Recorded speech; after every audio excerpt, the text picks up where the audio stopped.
Granville, Ohio is my hometown. I grew up there. I still visit on occasion. My parents live there. This is the only place that I consider home. A love for Granville and its past has led me to research the history of the village's political persuasion. The history of Granville is one that stretches back over 200 years. Founders arrived from Granville, Massachusetts, to found what is now Granville, Ohio. Since its founding in 1801, the village has been through numerous political changes. Many of those have been exemplified through the medium of newspapers. Political change and affiliation have been evident since the first consistent, reliable source of news, the Granville Times, which began distribution in 1880. The founding of a consistent news source in the small village of Granville, with just over 100 people, transformed the community and helped to bring about political change throughout the years. Granville, being a small New England-influenced town, was influenced by the Republican views of the day. In 1887, after 7 years of publication, the Granville Times was sold to W.H. Kussmaul, leading to a drastic change in the paper's political orientation. The paper's first publication was on Friday, June 11, 1880.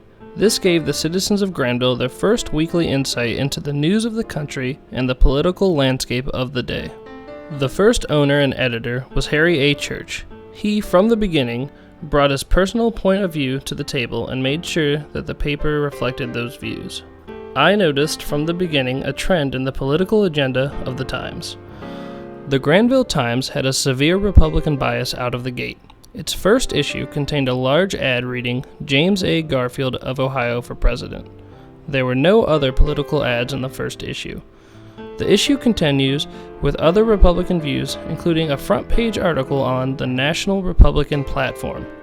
The lack of mention of other parties shows the political persuasion of the proprietor and editor. As the first few years of the Granville Times passed, the paper continued to project a Republican point of view.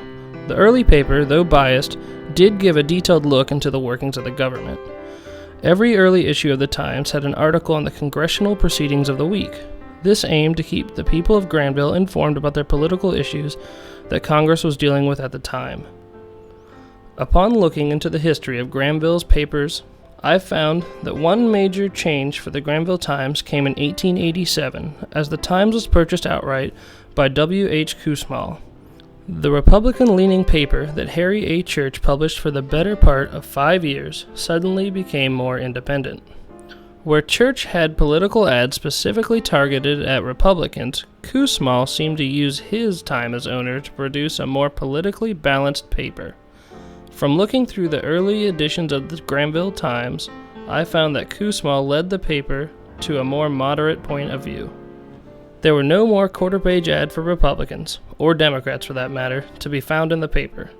The Times began printing articles that were favorable to both Democrats and Republicans, allowing for the public to make up their own mind. The research that I have found shows that the paper began enlightening the people of Granville on the whole political argument, with views from both sides of the spectrum beginning in 1900.